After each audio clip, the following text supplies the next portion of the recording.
Now you can hear me. Sorry, everybody. We were just talking about Hollow Knight, but honestly, Neil's been doing most of the good talking here, so that's good. I think, in essence, Hollow Knight good. Hollow Knight's so good. I like, and you're totally right. The Mantis Knights or the Mantis battle is the best battle in the game. You feel hands like down a god when you win. Yeah. I played it once. I got beat, but I was like, I get it. And the second time I played it, beat him. And I was like, the feeling of like hitting a guy and then jumping and dodging the other one and jumping, dodging the other one and hitting that one, it's great. Yeah. It makes you feel like a badass. Yeah, it does. It's just such a good game. And I want to say I replayed Hollow Knight for about 10 hours before Silksong came out because I had COVID. That's why I hadn't been able to stream with Church of the Trade, just because I went to the weekend with my wife, like the center of the weekend. And it turns out when 70,000 people gather in Dallas, you get COVID. Yeah, that's what happens. It sucks. It was not fun, but when I beat the Mantis Knights in my replay, I was like, this is why people do drugs. Yeah, it's great. If I could feel like this all the time, it would be like, I used to tell my dentist, it's like, man, if I could just call you and be like, just give me some laughing gas. Because I worked in Title I schools for a while, and it's like there were days, and it's just like, man, if I could just call my dentist and just get an hour. Just give me that. Just give me that hit. Yeah. But that's what Mantis Lords beating them feels like when you beat all of them. It's like, Yeah. I couldn't figure out the third Coliseum battle for the longest time. It was making me real upset. I was like, how do you do this? This is insane.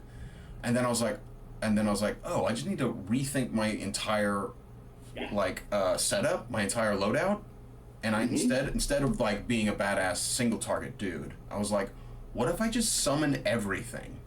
Yeah. So I took the spiderlings and then the little tiny U's and then the shield and then I deal damage if they hit me, and I was like, my sword sucks, but I'm just gonna hang out and let them kill and it worked. It totally worked. It was great. It's a great game. God, it's a good game. I'm hearing that Silksong is harder, but I also heard that they kind of nerfed a little bit. Oh, did you freeze? Did I freeze? I don't think Jesse's watching. I'll say, hey, Jesse, what's up? He's in Act 2 of Silksong. In Silksong, there are acts, and Hornet speaks, so there's dialogue. Oh. It's kind of cool.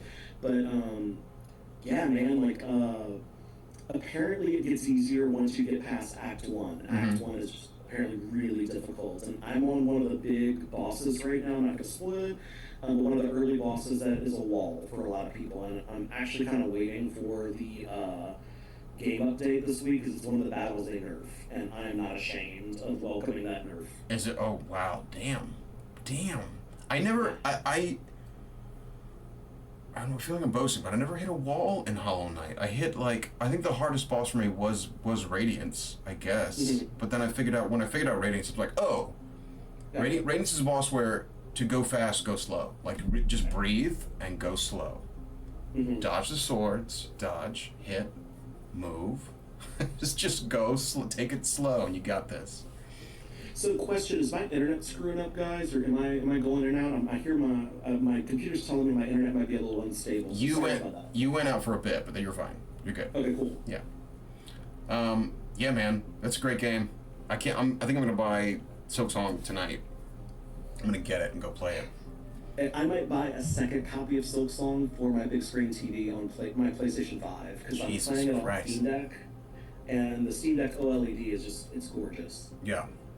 Yeah, it's a stunning game. Screen, like, I don't know, man. Like for people, I'm a married gamer, and being able to have a handheld is just a game changer in the ability to play games when you have a partner. Yeah. Because my wife is a saint. She's cool. She's my best friend, but she does not want to watch me monopolize the big screen TV the way I want to monopolize the big screen TV. So now that I've got a Steam Deck and eventually I'll go from Switch to Switch 2, that's where most of my gaming happens. And I know my parent friends are saying much the same thing. Yeah. I guess I'll buy Silksong, and I think I'll buy Grim Hallow, the monster manual for Roll20.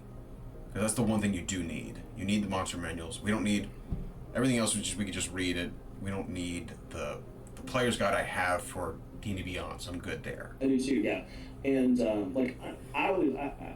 people that know, I am not a pro GM. I know if you've ever seen the South Park episode where Butters discovers the life of selling kisses and sort of becoming like a pimp. Yeah, yeah. When we talk to Mike's like, you just giving this shit away when people pay for it, right?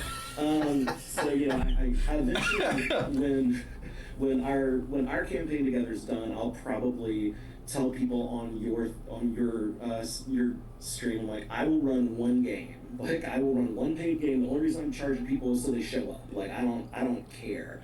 But I am gonna, when we finish our campaign, I am gonna run that. It'll probably be the only pro game I ever run. Is just try to make it happen on like Saturdays or Sundays and just do it like that. Yeah, dude. Yeah, there's no reason. It's so much work. We do some creating Mossdale. Holy shit, man. That's a lot of work. That was a year and a half of writing. Yeah. That's a lot. It's a lot of writing. To make a campaign that lasts for hopefully 2 years. But then I can do it over and over, so it's great. I mean, I'm shooting for us going from level 1 to level 13, just like WotC does, and I feel like if we do that, and it's strong enough, then we can do, like, multiversal, kind of, like, playing stuff at the very end, but I feel like with the tone and the setting of Grim Hallow, high-level play is probably not a thing that Grim Hallow gets. I think... low fantasy world. Yeah, I think it's meant to be... It's meant to be, like, a level... Yeah, it's meant to hang out in the tier 2. Yeah. So let's do that. Yeah, that sounds great. I gotta say, I went through the campaign guide tonight, and I looked at a couple locations in the Burak Empire that I hadn't noticed before, and there are some awesome things. Like, when we get them out of that town, we gotta get them to, I think, Stalingrad, the dwarven city that's covered in snow and ash.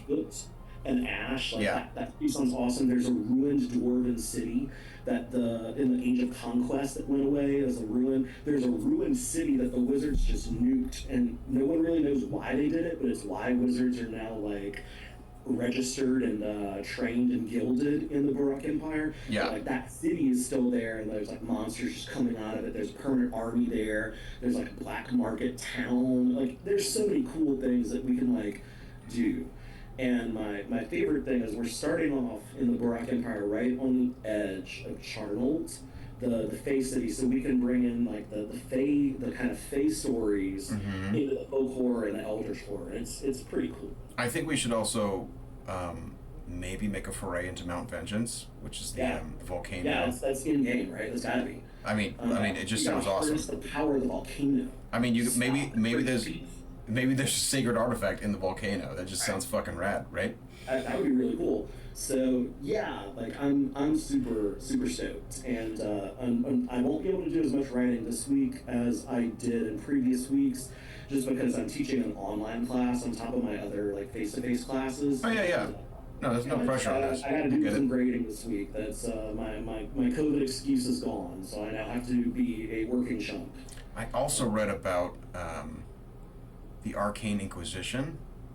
And I was like, okay. If we weren't doing the Burak Empire, I would suggest that being the alternate setting. Well, you can still do them. You can still have Arcane Inquisition. Just have them like chasing somebody, chasing a PC. I think they could show up. Yeah, they could show up and just like wreck shop in Stalingrad. Yeah.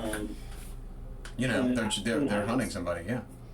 When it was looking like I was going to have to turn my Dungeons of Drakenheim game into a Grim Hallow game because my good friend Billy, who's not watching, but Mike's played with Billy before as well. Billy's like a genius GM, great player, but Billy, it looked like he'd have to work nights. And I was like, God damn it. There's 3 people in my 6-person game that are there every time, and one of them's Billy. So I was like, oh man, it's not going to be the same. You have to lose Billy most of the time, but he can still play. And so I will eventually start playtesting our Grim Hallow stuff. But when it looked like I was going to switch to Grim Hallow, I was considering doing the Arcane Inquisition because one of my players is LSU's one of their theater historians. And he specialized in Spain's Siglo de Oro, which is the time of the Spanish Inquisition. So I was like, with John playing, I was like, man, he knows so much. He could really bring a lot to a like Arcane Inquisition campaign. So Yeah. it's something I definitely want to explore some, but I'm happy we picked Burak. empire. What do you think? What do you think Barak is as a counter to like Earth's history? Are we dealing with like Germanic? Is it Eastern European, Slavic? What are we dealing with here? It feels Germanic to me, like the Dark Forest and the original Grimm fairy tales. That's Borak. Yeah. The sort of like if you go into early modern romance, which I took a class in grad school on early modern romance, I thought, oh cool, read romance novels, that's easy. No, it turns out there's a period of history called early modern romance when you read the Song of Roland and shit like that. The Song of Roland, that sort of like fantasy, that's Charnold, the Fey Kingdom. Yeah. So we got the sort of early modern romance there is Charnold. We've got the Germanic sort of woods of the where the id of the mind goes to hide and the big bad wolves there, something that's Barak. Yeah. Spanish Inquisition is the I can't remember the name of that one, but it's the Spain analog. Mm-hmm. And then we've got the Barovia analog of the land where the sun melted and it's just a perpetual night. Yes, Astoria, whatever it is. Yeah. We decided not to explore that because it treads too closely to Curse of Strahd. Yeah. Which I've never been able to play in or run, so I'm happy leaving Curse of Strahd to be that. Curse of Strahd legitimately is incredible, and it should be because it's been iterated on for so long. How many editions now? Huh? Since first edition? Yeah. Yes, at least. Yeah. Yeah. It's real good. I mean, Curse of Strahd is real good. So can I real quick talk about the Kobold Press release, the Tome of the Valiant Game Master's Guide? Please do. Yeah, go ahead. So I started thumbing through it, and I know Mike has seen some of the procedural generation tools that are in it, because I shared my copy with him, and I was like, hey, I'm going to just make some procedural generation stuff for us. So if you are a GM who already knows the basics of running a game, the Tome of the Valiant Game Master's Guide is the best Game Master's Guide I have ever seen. Like full stop. I know that I tagged Wolfgang Bauer. He was when I worked in the industry. Wolfgang was the first person to hire me. I love Wolfgang. Love the kobolds. Mentor of mine. I just tagged him on Facebook and I just put an emoji of a crown. And I said, I just read the Game Master's Guide. You drop something, King. Because it is that good. And I know that people listen to a lot of podcasts. I know Mike Shea on the Lazy GM's podcast this past week ranked all of the iterations of 5e, and he ranked the best player's guide of all the editions. He ranked the best GM's guide and Monster Guide. And when he started talking about the Tome of the Valiant GM's guide that I had sitting on my shelf being the best Game Master's guide he'd read, I was like, oh, I started reading it. It's like, so yeah, if you are a GM who knows the basics, and I got to play in a game today, and one of the basics I was reminded of as a player, because we had an hour and a half combat. I love combat in my games, but it was just like it drug on a little bit. So for me, your basic GMing, I found, and Mike, you can tell me if I'm right or wrong, I find that the quickest answer is usually the best answer at the table, and you do the rules research between games. Yeah, absolutely. Like, yeah. I want to maximize, like if I'm with my friends, I want to maximize my time playing with them, not reading a book. Yeah, and you did mention that like one of the combat was like multi-faction combat. It was multi-faction combat. It was a great idea. It just took forever. Which I love that moment when you have a party stumble upon an enemy, and then an enemy of the enemy stumbles upon you as well, and then there's that moment where the PCs go, who do we help? Or they say let them kill each other. Yeah. And then just back off, and that moment of like, okay, you can do that, and then one whittles the other one down, and then you mop up the rest. It's a great feeling. So yeah, for GMs right now, if you're looking for something, I think it's about $40 for the PDF on the. Let me check the Kobold store real quick, just so I can give you the right information. So Kobold. Sorry, I know it's great TV. No, it's good. If you don't know what Tales of Valiant is another like 5e like. Hit it. Close. It's the rule set is close to 5e, or at least it's bouncing right off, just like Grim Hallow. It's like really close, but it is its own thing. But yeah, I read some cool stuff about Tales. But I guess I need to see that. I know I've shared some of the books with you just because I was very impressed. Okay, so if you want the Tales of the Valiant Game Master's Guide Pocket Edition that can fit in your backpack easily, soft cover and PDF is $35. There you go.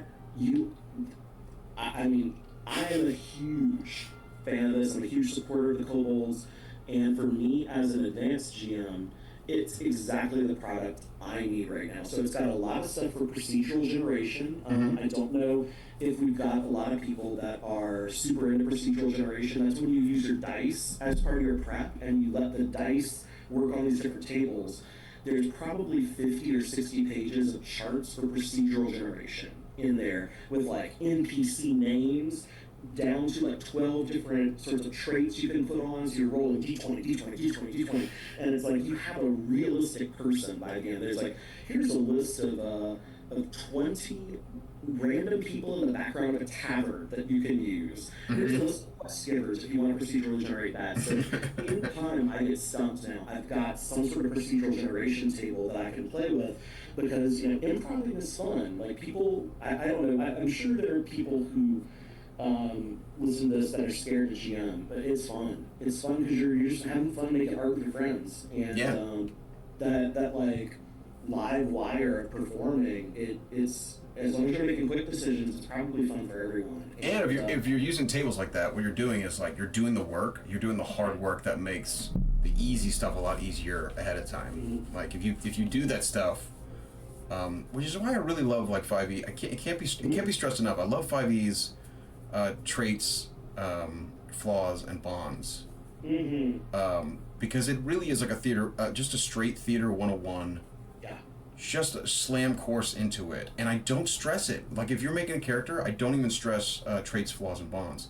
Because it's not pressed upon. Because it shouldn't be forced upon you. It's just there if you need it. Like, hey, if you've never taken an acting class, this is what it is. It's your past. It's who you were. It is your present. It's what you're fighting for, and it is your future, and it's also your flaw. Like what gets in the way of what you want in your future. It's your moment before. It's what's happening right now, and it's who you care about in the future, or who you care about right now. What do you want to happen? It's all there. And honestly, someone on the DM Tauzy Discord said this a month or two ago that backstory is whatever you generate that makes you say yes to adventure, and that's the perfect explanation. So I'm sorry for whoever said that. I'm not quoting you because I don't remember, but the words you said stuck with me. Yeah. And I'm just like yes, yes, yes. I was telling my Saturday group yesterday. Jeremy says, "Hey, I'm a professional writer. I get paid for that. I use bonds, flaws, ideals. It's a simple, good way to set up a character." Yeah. Hell yeah. It was Jeremy. Yeah, that was Jeremy. I was telling my Saturday group yesterday. I'm like, okay, now that you guys have played a session, now it's time to work on your because you don't have to have your backstory right away when you play. People just want to play, but now that you've started to play, start to flesh out your personal backstory, which is a support column for your group backstory. Which is another support column for like your group theme, like what are you all going for? So it's all like it all feeds into itself. It all feeds into why you're here as a group, and it also answers the question as to why are you bleeding together? Why do you choose to do this insane thing? Because it is an insane thing. Yeah. These people have no permanent home. No. They're going from town to town, saying yes to adventure, and like every day they could die. They could die. Yeah. Like that's just like what I don't know, man. Adventurers are kind of sociopathic. They are. Don't Yeah. give them some traits and stuff like that because I think that one of my friend Billy, when he pitched reading Perdido Street Station to me, he said late in the novel, which is a China Diego novel. It was his first big. It wasn't his first novel, but it was his first big novel to blow up. He's a fantasy and sci-fi writer, and Billy was like, a D&D party shows up. 800 pages in. And I was like, oh, dude, he's like, they're sociopaths. Yeah. Which is why I love when players say like, oh, I'm not there this week. What happens to my character? Like they're so stressed about it. I'm like, bro, that's the easiest question to answer. Maybe one day, we are in the background. That's like the cinematic answer is like the camera's not on you, right? Yeah. Or there's like the psychosomatic. Not the psychosomatic, what is it? Just the mental answer of like your sociopathy stops for one day and you don't have to go into a bloody hole for one day. Just take a mental health day and it's okay. Maybe your character just stayed at the end and ate. Yeah, maybe they got a stomach bug. Like it could be anything. God. Like this is when your character poops. Yeah, this is a pooping episode. It's a pooping episode. Perhaps your character has someone they love that they see. I don't know. What was that? Someone made that because it was that Jack. What was the Jack Bauer? What was the 24? Mm-hmm. Where it was like, when does he take a shit? Like, shouldn't there be a clock going dramatically going tung, tung, when he's like, oh, I gotta take a shit. I gotta save the president. I mean, I guess maybe it's believable. There are some days when he doesn't poop. And yeah. 23 hours. Yeah, it's gigantic. You can hold it in. It's true. All right, let's get into the actual. So, yeah, I'll conclude my Game Master's Guide. If you're looking for something to support you as a Game Master who knows the basics, I think Tales of Dying Game Master's Guide is great. There are people I know that are like very anti-WotC but pro D&D. I said if that's your particular moral stance, like if you decided you do not like this multinational corporation, the Kobolds made their own version of 5e. And use that. You never have to give WotC a dime if you don't want to.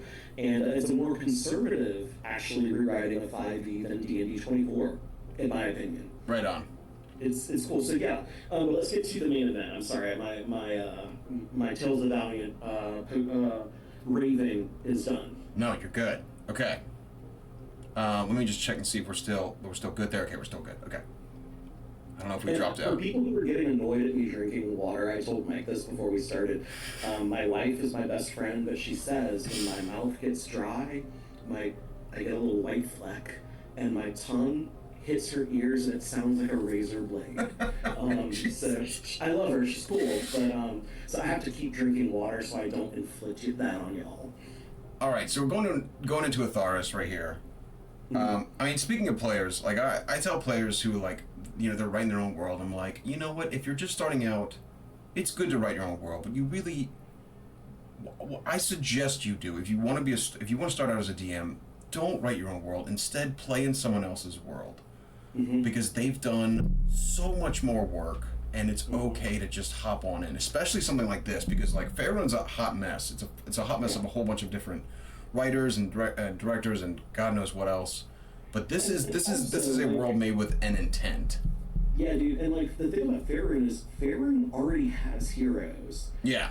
It can sometimes feel hard to figure out where your heroes are. Like I'm playing a Faerun game right now. I'm playing in Waterdeep, and my character's a warlock who's traded her children's memory of her to cure them from the plague, and trying to win the money so she can set up a blind trust for her kids because it's too painful to watch these infants these children that are hers that look at her like a stranger. And so it's like that, but that's a local level thing, right? Like that's how I could fit my hero in. But I will never be Alminster. I'll never be Drizzt. But in Atharis, I might be somebody because Atharis needs heroes. Yeah, Atharis is kind of screwed. Okay. All right, let's go into this because I actually haven't read some of this. The history of Atharis. The histories of Atharis have been written in the blood of fallen by those who remain, honoring their ancestors through recorded and oral traditions. Yet Atharis is an ancient continent of diverse cultures. Knowledge has been lost or misremembered. Great heroes have been glorified beyond their actual deeds, and calamities have erased much of Atharis' past. This timeline charts the history of Atharis in a rough order of events, though it's impossible to pinpoint exactly when each moment occurred. So we're not dealing with dates here. It's not about dates. It's about vibes and kind of when things happen, order of things, really. Okay, the mythologies of different cultures clash. There are no records of whether the dreamers were already asleep when Ember Cairn fell. Therefore, these histories are left open for the scholars of Atharis to reconstruct and debate. Furthermore, the order of events as we've imagined them may not suit the sorts of stories you wish to tell at your table. For example, the lore written in this book suggests the Darkfall is a recent tragedy. However, you may desire to set your campaign in Estoia during a time after centuries of vampiric rule. Move the Darkfall forward or back in the timeline and add new entries to the recent past of Atharis, moving the timeline forward. As with everything in this campaign guide, this tends to give you the tools to craft stories of Atharis in your own dark fantasies. Okay, we start with the Era of Antiquity. Yeah. It's a big word for the olden times. They can see this, right? They can see it on Twitch because I'm not. I'm in the middle of the country. They can see this on Twitch. What we've got is a giant gold box. Yes. Jeremy, can you see this? Yes, we got a giant gold box with the area of antiquity. A beautiful blood trail. Yes. An era of myth and prehistory filled with conflicting creation stories. Okay, cool. The distance of time is unknown. Many events in the era have no recorded accounts. Only evidence of their occurrence, which has survived to the modern day. Let me see if I can zoom in even more. 1 second. Boop, boop. There we go. There we go. How's that? Let's see if that looks better. Yeah, that's better. Okay. The gods awaken. According to the Burakur scriptures, the gods are the first beings to awaken and sculpt the mortal world. Okay. Primordial primordic cycle. The kin of the Velikan clans tell of Gormadraug, the great prismatic worm, as the first being to exist. Cool. So we can read about the primordic cycle on page 254. Cool. The hymn of Vudualmi. I actually read this. In Astoria, a myth is told about the death god, entombed in the depths of the city below by its kindred deities. It's basically it's an old god of darkness and death, who saw the sun and wanted to be friends, but the sun was like, "Fuck you, bro. You kill everything." And so they entombed it, and it became the start of vampires. Basically. Oh, that's cool. Basically, they unearthed it, and vampires happened. Kentigern saga. After Gormadraug is slain by the hero Kentigern, Valikan sagas say the great worm's corpse is used to craft the mortal realm. Whoa. Whoa. That's cool. I just want to say, I love in Hollow Knight how God, it's so sad because it's just it's too bad. It's too bad, really bad villains, and you're stuck in the middle. You have the pale worm who becomes the pale knight, who's like the basically the dad, the father version.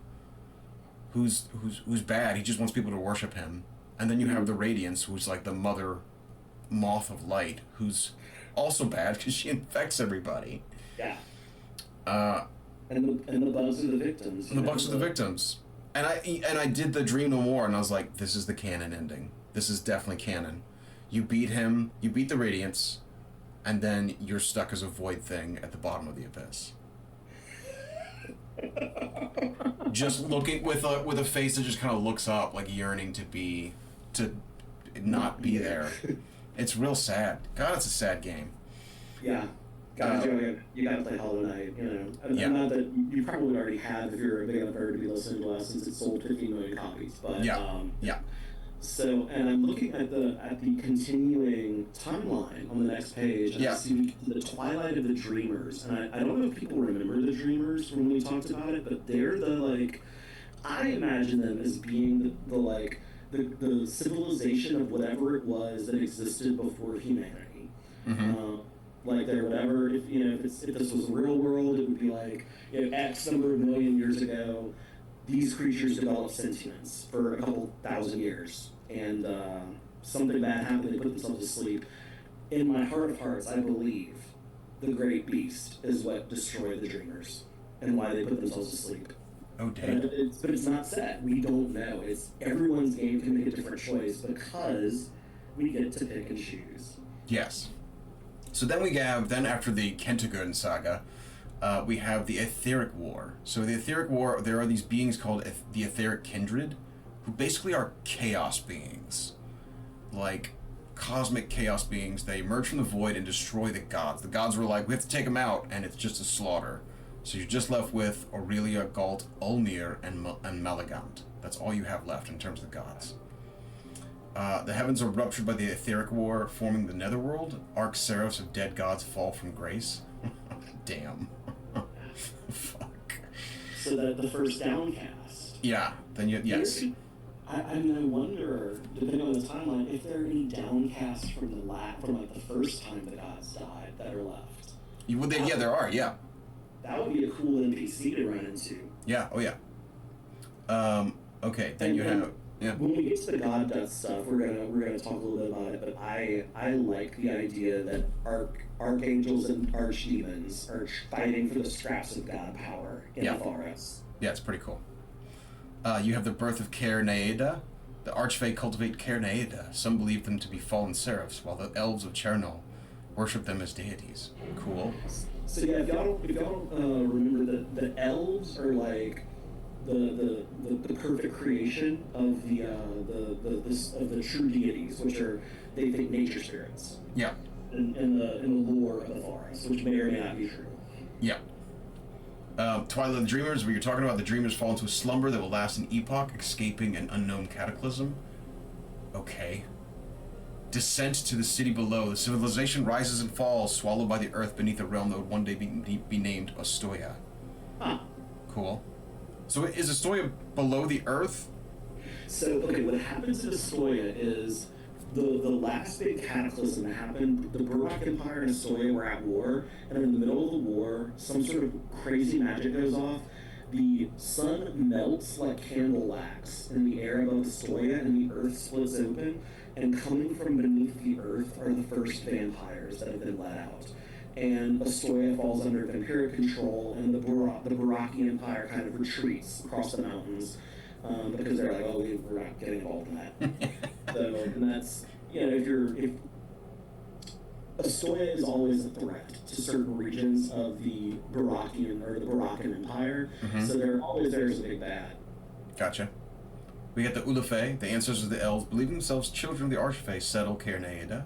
So that's our lovely Eldrin, right? Yeah. I was a big fan of the Eldrin during 4E. I liked that they took the elfy elves that live in a parasite dimension and come here. I'm using them. They're using The Witcher. I'm using them in Mossdale, which is kind of a spoiler, but Eladrin are using Mossdale. Eladrin are cool. Yeah. I always, so whenever we talked about in 4th edition when they did the new planes, I always liked the new planes because I got tired of the Great Wheel.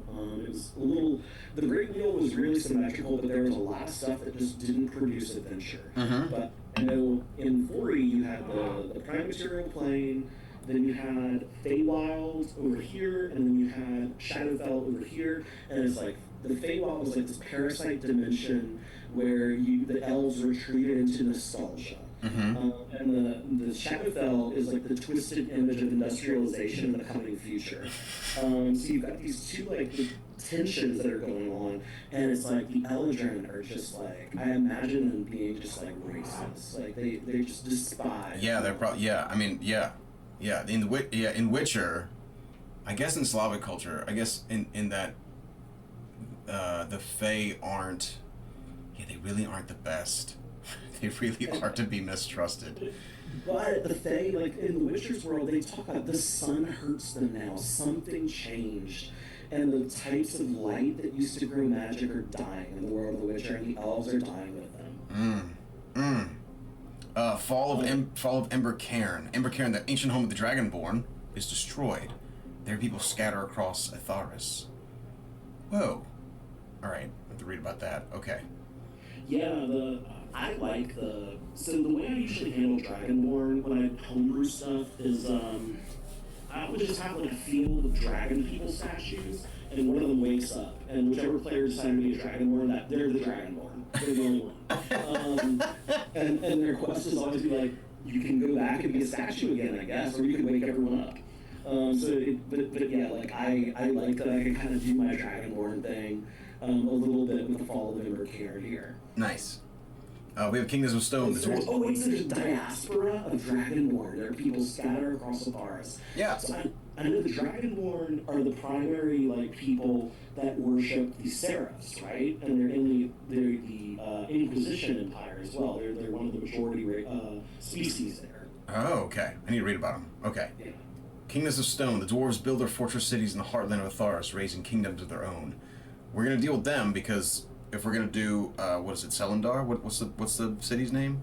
We got Hunter's Green, then going into is it Stellengrad? Stellengrad, that's it. Yeah. So, and I like the idea that the dwarves and the gnomes, they were never conquered; they assimilated into the empire. And so you've got like this human empire with like an entire caste of dwarven nobility, just like added on to the power structure. Yeah, it's pretty rad. Human tribes. Humans wander the Budakar forest, forming into small tribes that grow into kingdoms. It's always humans, like just kind of We're always last. We're always last at the table. We're always just like, we're always monkeys hitting stones together. Yeah. Exodus of the Orcs. People known as Orcs sail from northern Etharis, heading west to distant lands. So there are no orcs in Atharis. There's the descendants of orcs. Right. There are no orcs. That's right. Okay, so they're gone. Okay. Era of expansion. Humans spread from west central Atharis to settle in regions of the north, south, and east. There's an era of bloodshed and mourning as history unfolds through the centuries of human expansion. Smaller kingdoms rise and fall until the modern civilizations of Atharis take shape. 4 kingdoms of the divine, the Norden, Ralfolk, Unters, and Abendlanders, become the dominant human kingdom in central Atharis. So those are the 4 kingdoms in Burokar that are basically each one tends to their own god, the 4 gods that are left. Yeah. So, Cold Iron Keep, the wicked mage Mordu, raises Cold Iron Keep as his fortress. He's soon after slain by the Valakans. Cool. Yeah, okay, cool. Okay, you have Mordor. Okay, great. Yeah, Put it in there, alright. Hi, Mordu. Hi, what? You're great while you lasted. Bye, Mordu. Valakan hero Thorgard of Holgar unites the clans and conquered southwards. He then sails his fleet west in search of new lands and his orcish kin. Aww. Cool. Writings of Numena. Numena is, by the way, like the weave, essentially. Reiken el Adarkar. Research on the nature of arcane magic forms a basis for magical theory. Cool. Oh, that's cool. And I love, and y'all can see this, they have page numbers if we want to know more. Yeah. Like, just Ghostfire games, like... Oh, and another thing they have in the monster manual, because I'm not going to show it right now, but they have, no, I got to show it. Am I showing it? 1 second. Or maybe I'm not showing it. 1 second. No, I am showing it. Okay. So they have, for example, 1 second. Let me find one. Salvage. So if you kill a monster, you can find stuff on it. So there's a blight scale dragon, which is just basically just a corruption dragon. It looks badass. And if you kill it, there's things you can get: dragon scale mail, or daggers, or venom, or cool shit like that. Which is what players want when they kill a monster. Like, what can I get from this? It's cool. What can I use its hide to do? Like, that's a heroic thing that...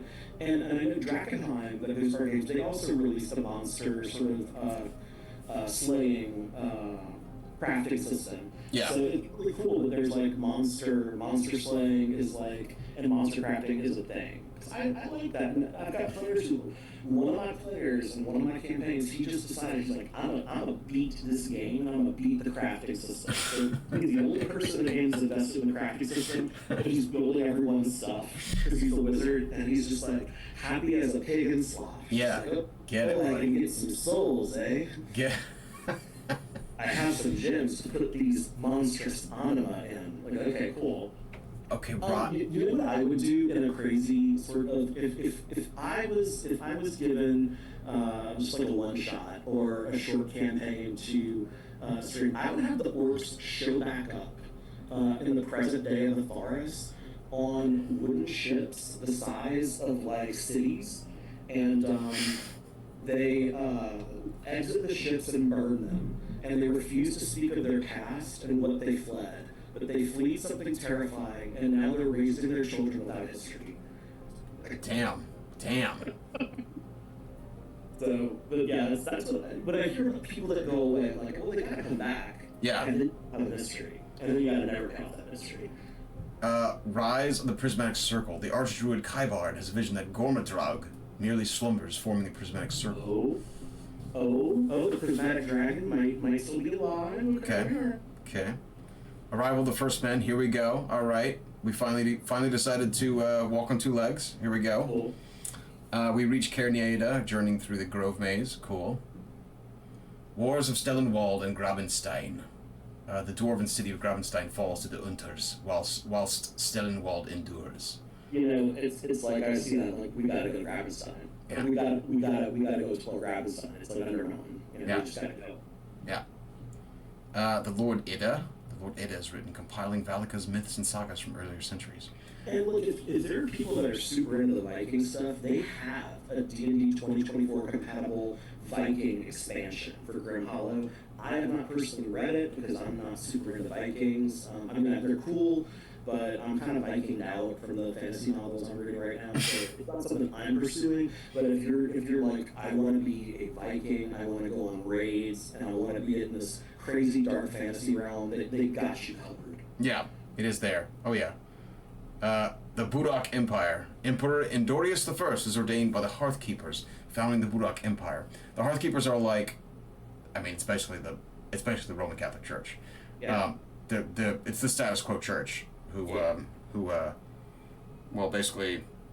basically indoctrinate the kingdom and the empire into incest, incestual rule. Yeah. Crossing the grace. You do gotta keep that bloodline pure. You gotta, yeah. The Edict of the Royal Blood or something. Edict of something like that. Something like that, yeah. Crossing the Grey Spine, Burakar migrates across the Grey Spine, discovering Caer Vena and the new lands in the east. Cool. So it's going to eventually be Estova, and probably, I think Castanella is eventually there too. That's the Spanish Inquisition empire, that's the name I couldn't remember. Castanella, okay, cool. Very Spanish name. Cool. Yeah. Flickers of cold fire. The first sightings of cold fire occur on Volgin, and the beginning of the ice bridge forms. What is cold fire? I would say, what is cold fire? Geography, page 126. We'll figure it out. Very cool. Castanellan Peninsula. The Burak Empire extends its reach to the Castanellan Peninsula, discovering the shattered kingdom of the Dragonborn. Cool. Founding of Morentia. The city of Morentia is founded as a settlement and becomes a haven for folk fleeing the Burak Empire. Okay. Pact of the Sacred Land, where Thuradin Saradar crowns Aemeric Noblecour, signing the Pact of the Sacred Land and founding the Chorno Kingdom. Very French. Just the elves are French, guys. They're very French. I would have been Aemeric Noblecour. Aemeric Noblecour. The Chorno. Why? Damn it! You made the elves French. Of course you did. I mean, that's where you're gonna go. That's where you're gonna go. When I was in Europe, I felt like when I was in Paris, I felt like the Eldrin were just like, yeah, there look it at is. this monkey. Look at this monkey walk around. Era. Speak Spanish? They're like, no. Era of Descent. Here we go. The first Ostolian War. Ostoia secedes from the Baroque Empire, declaring its independence and winning victory at Foul Heart. Okay. Unification. The Unifier Sagrado Veleda unites the Castanellan provinces of Faro, Tolatum, and Therpina, founding the Arcanist Inquisition. Cool. Here we go. Company of Free Swords. Darian Harkin founds the Company of Free Swords in the wake of the Phalaris Resistance. So I guess if you want to do kind of like a Black Company inspired game, they've got a traditional company you can be. Yep, there it is. Augustine Trading Company. Monarch Augustus leaves the clergy to found the Augustine Trading Company in Morentia. And I think Morentia is one of those, like, is it kind of like the city state of Florence or Venice or something like that? There's a lot of lore for this place. I can't remember if Morentia, if that's there. So if I'm wrong on that, sorry guys.